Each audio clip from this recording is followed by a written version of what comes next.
Vaxholm, the largest island on the Stockholm archipelago.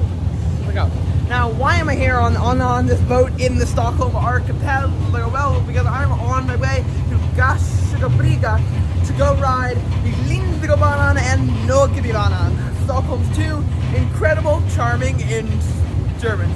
So here's some history. Enjoy the boat B-roll, and I'll see you getting off this boat. The history of Stockholm's fascinating interurbans dates back to 1907, when the first railways on the island of Lidingö started.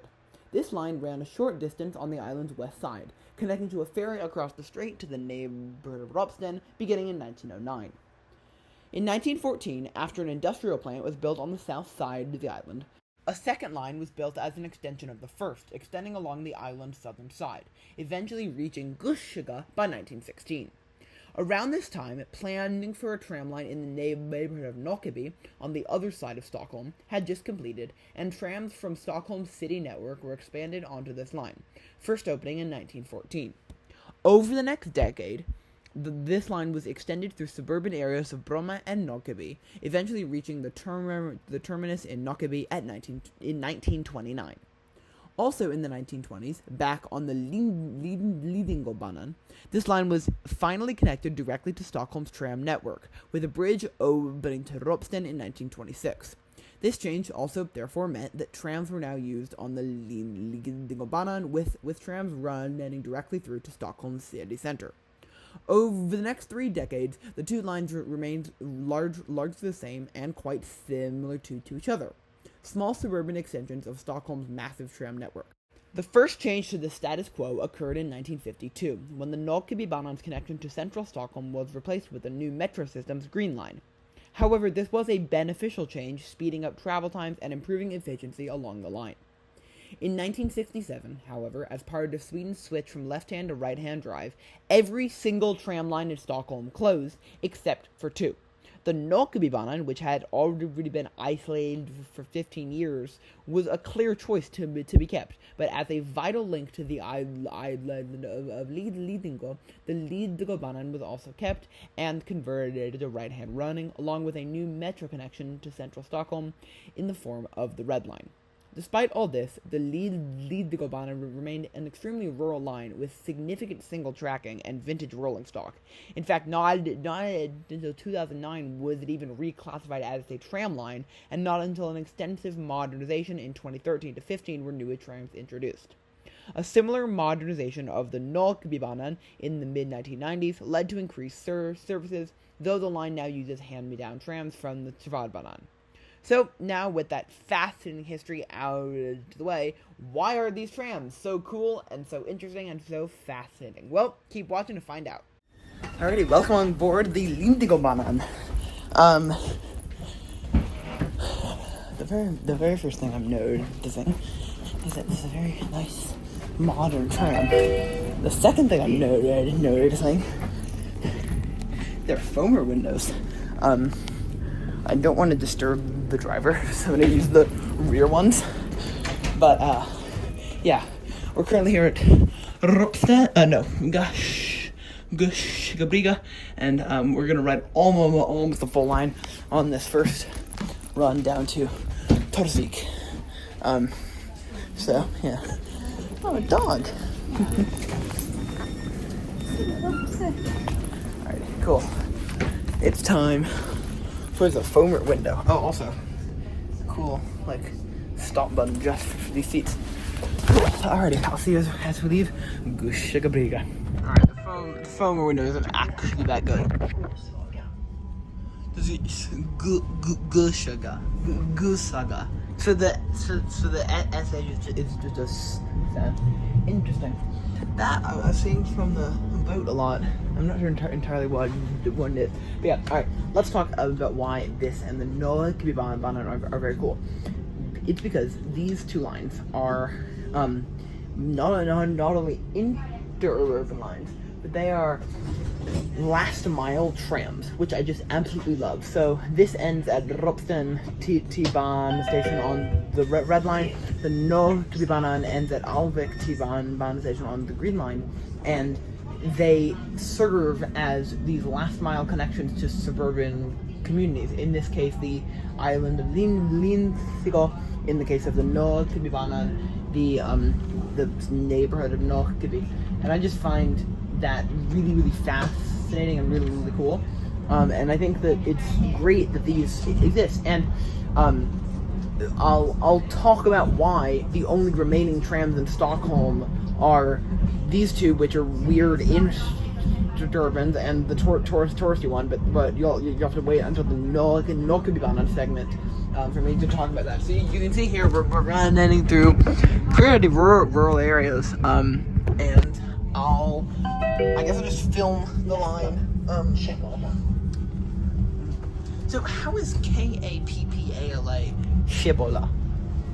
Okay, first off, I'm sorry for all the terrible Swedish pronunciations. It's a very hard language to pronounce.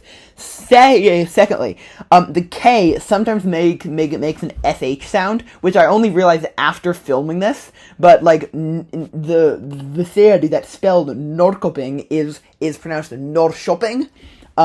So yeah, that's why the K makes an SH sound, because Swedish is a really interesting language. I don't know. Like I said, Swedish can be super easy or super hard to pronounce, and it's nowhere in between. So yeah, I will see you further down the line where there's cool stuff. Welcome to Shibola.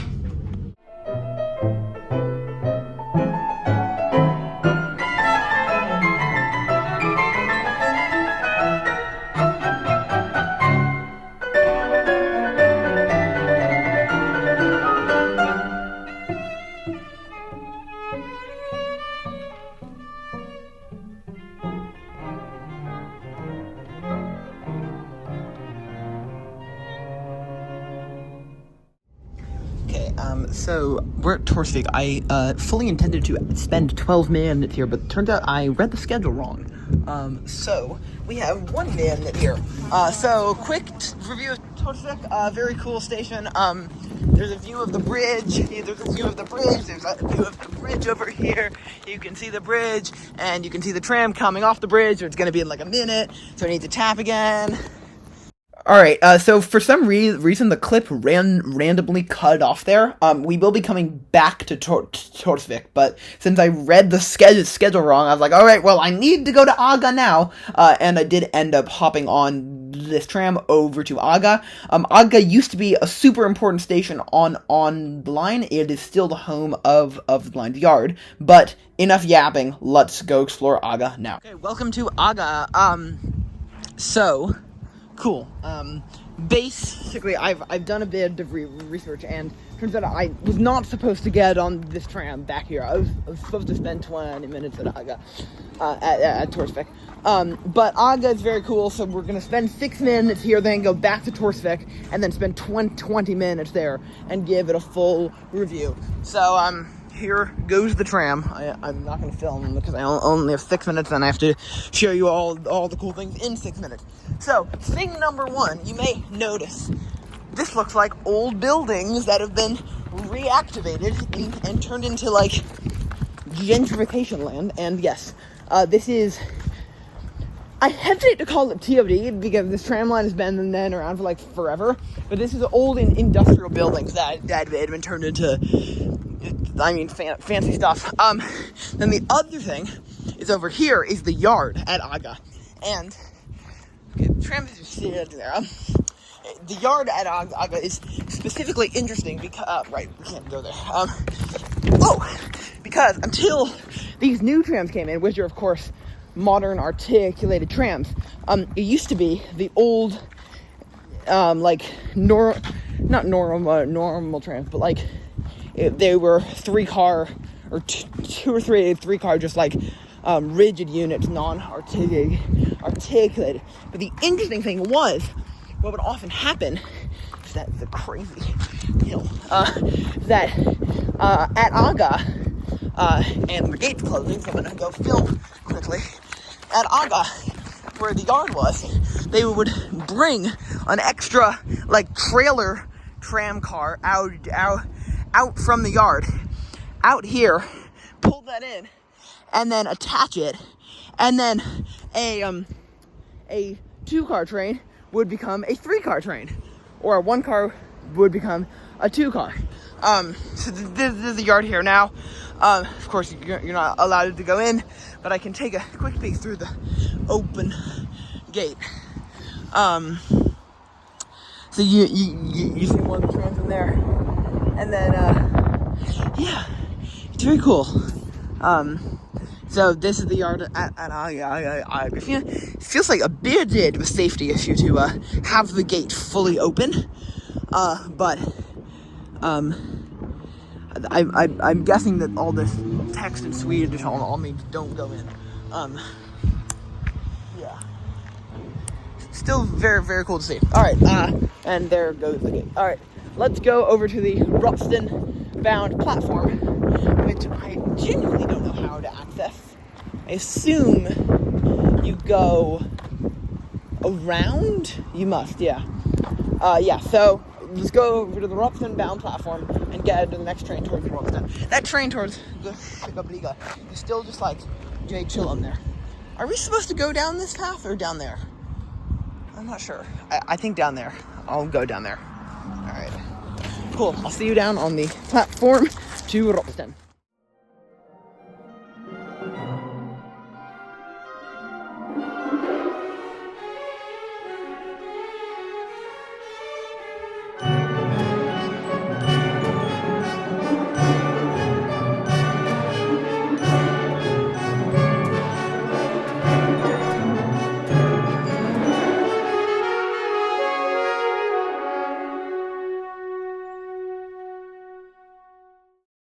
Okay, so the reason I'm voicing this over is because Torsvik is an incredibly weird station, which I didn't fully realize when I was first there.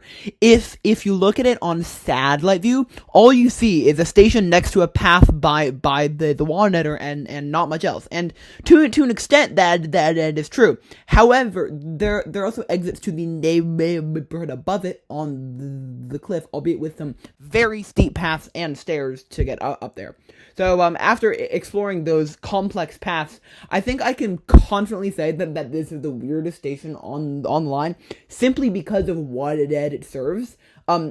Aside from the water bits, everything is either a closer walk to AGA Station or to the direct buses to Ropsten. And while that may be a flat walk and the walk to Torsvik is downhill, the walk back from Torsvik is very much uphill.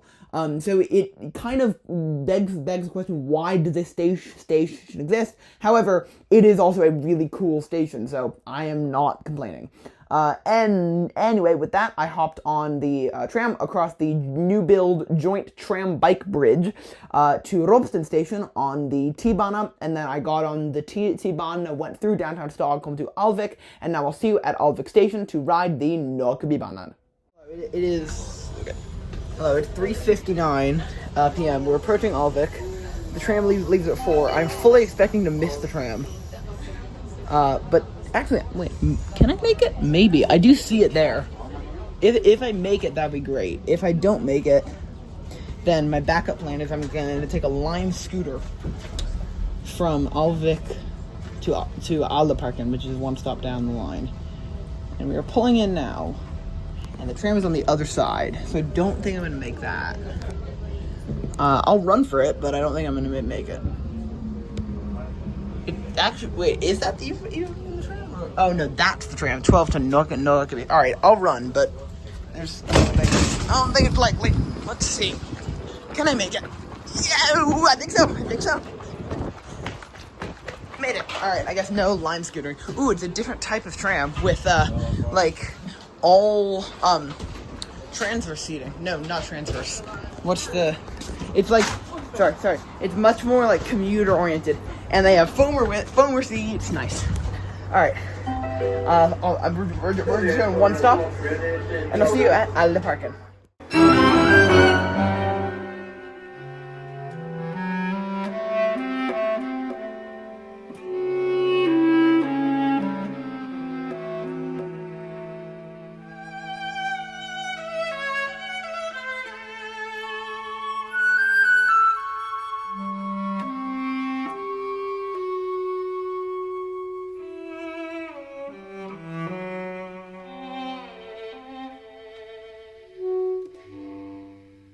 why is there a random crossing here? Well, because as you saw, we left Alvik running on the left, and that so trams can actually provide cross-platform transfers with the metro, which I think is very smart. But then what they do is, because trams in Sweden run on the right and have since 1967, when cars have driven on the right, at Alléparken they have this crossing track layout with a crossing thingy up there, and then trams go out and continue straight. And I think that's really, really, really cool, and weird, and cool, and delightful, and amazing, and fire, and every other word that you can think of. It's great. So yeah, trams with a cross. Words are hard. Trams with rails that cross. The one interesting thing is that and yes, I am walking on the rails here. There's no trams coming. That's a very sharp curve for the wheels to go around. Although I guess they wouldn't ever be going around that curve. They'd be going from there onto there. Although you probably could set the switches to do that, couldn't you? I don't know. People who are bad or phone me, let me know down in the comments. Alright, so that's Alléparken. I could take the next tram, but it's not for 15 minutes. Genuinely considering Lime e-scootering to our next location. I considered riding a Lime electric scooter, but those things go way too fast, so tram it is. It's time for everyone's favorite game show. What happens when you tap the wrong transit card on a reader? It just says denied. Fair enough. Okay, there's a crying baby on the train from Alléparken, which on the one hand, great that you're transit pedaling your children early. On the other hand, did not make for great diegetic audio, so instead I'm voicing this over. The one interesting thing that you may notice through these clips is that the line feels a lot more rural, even more so than the Lidingöbanan, and I think that's because, and there's a very weird comparison, it's kind of like the Green Line D branch in Newton, Massachusetts. Out there, pretty much every station has a little village around it of different sizes, sure, but there's like a small little village around each station. But between that, it's largely suburban, rural, or urban feeling places. If you've never ridden the Green Line D branch, you're probably questioning my sanity. But if you have ridden the D branch, you know exactly what I'm talking about.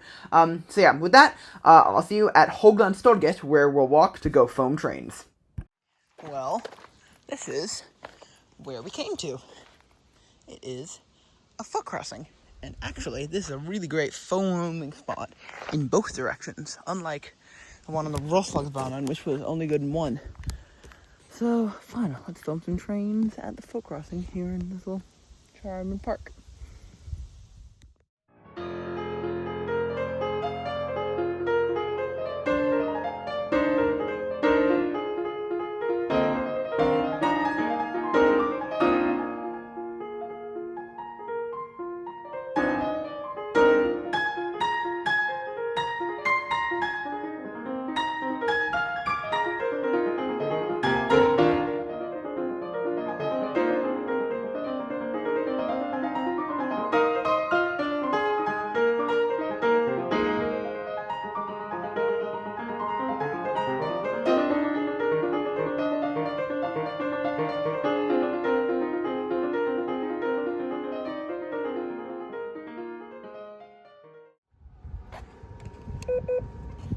Welcome back to Höglandstorget.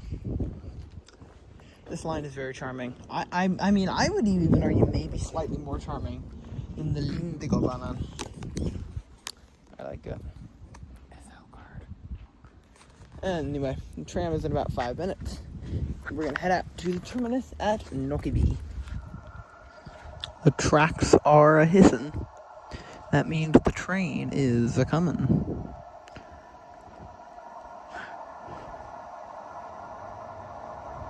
Here we go.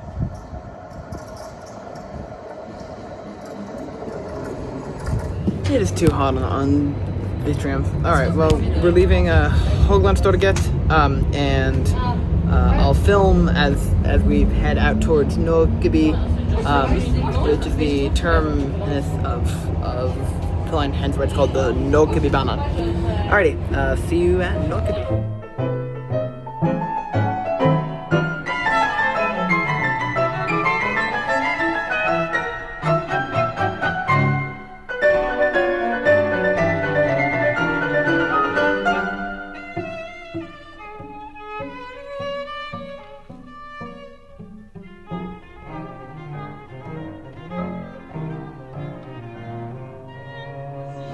Alrighty, welcome to Nockeby, which is a very interesting layout station. So there's two tracks there that merge into one, then re-split. This train leaves in a couple minutes, but I'm gonna get some foam shots, and then we can head back. Weirdly, as you saw in that sped up clip, Nockebytorg is actually the more like populated and like bigger station compared to Nockeby, but the line does continue here and ends here at Nockeby, and so it's called the Nockebybanan and not the Nockebytorgbanan. There is a big building of some sort here. Not sure entirely what that is, but it's cool. Alrighty, Nockeby. Alright, I'm gonna get my foam shots and I'll hop back on board. Alright, we're back on the train. One thing that's interesting, there's a double articulated section, and then there's these seats in the middle. Quick weird thing, that is a suspiciously similar design to the MBTA Green Line Type 8 cars. These don't have anything to do with the Type 8s, but that is like a weirdly similar design. I wonder why. Their own stop request button. Alright, we're gonna take this to probably all the way back to Alvik. There's a chance we'll get off slightly earlier, but I think we're just gonna go all the way to Alvik. Coolio. Alrighty. You've seen this all, so I'll see you at Alvik unless we get off at a different station. I'm back at Alvik. I was gonna go to the ferry, the hydrofoil ferry, but it isn't running today. So, I'm not going to it. Yeah. Anyway, that was Stockholm's two incredible, charming, amazing, wonderful, weird, great Interurbans. And I hope you enjoyed watching. And thank you for watching. And I'll see you next week. Bye.